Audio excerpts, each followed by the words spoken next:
Bonjour, bonjour. Donc ceci est une première vidéo de, j'espère, une jolie série.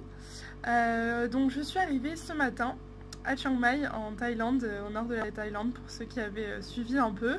Je ne m'étais pas trop étalée là-dessus, mais les proches étaient bien au courant quand même.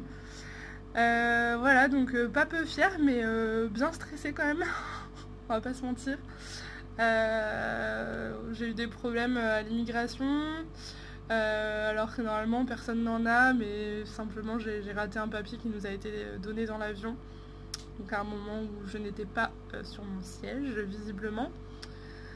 Mon sac était un hors gabarit, donc il y a eu des soucis encore, enfin bref.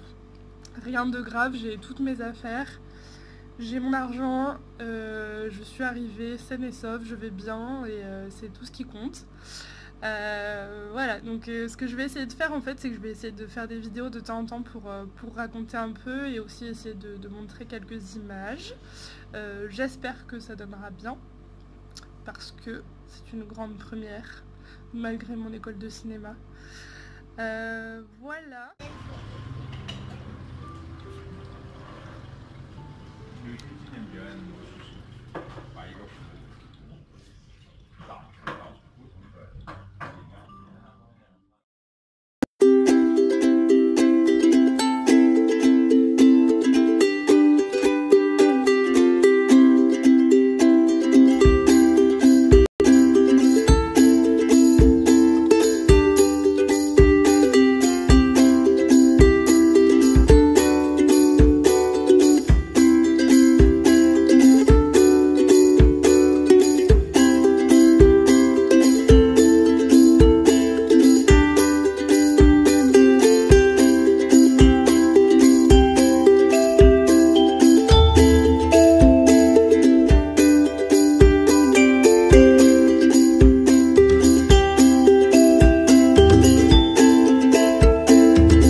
Alors, je voudrais essayer de vous faire une petite visite de la chambre rapide et efficace.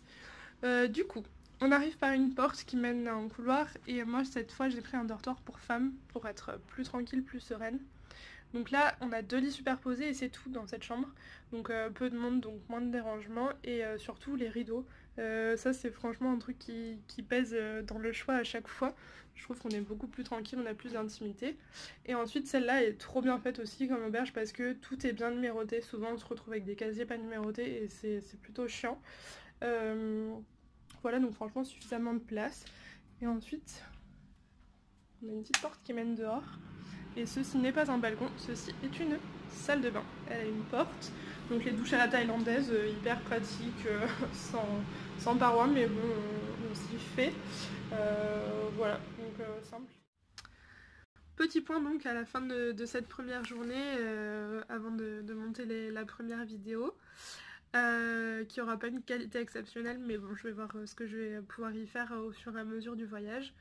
Donc je pense que prochainement ce que je ferai si ça intéresse ou pas, je vais essayer de détailler un peu comment j'ai préparé le voyage, peut-être qu'il y aura une vidéo aussi sur ce que j'ai apporté avec moi, mais je veux attendre un peu de voir qu'est-ce qui a été utile et qu'est-ce qui l'a moins été, pour donner des conseils utiles. Je dirais qu'émotionnellement ça a été un début compliqué là, d'être toute seule, d'être fatiguée.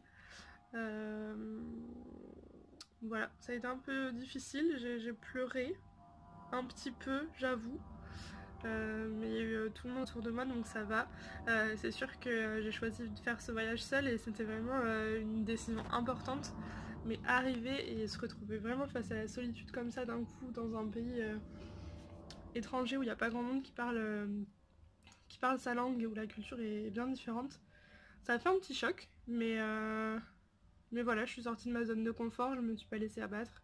Je suis sortie un petit peu, pas trop loin, histoire de me sentir quand même bien. Et puis là, je vais me faire une bonne nuit de sommeil parce que j'en ai plein à rattraper, je pense que ça se voit un peu.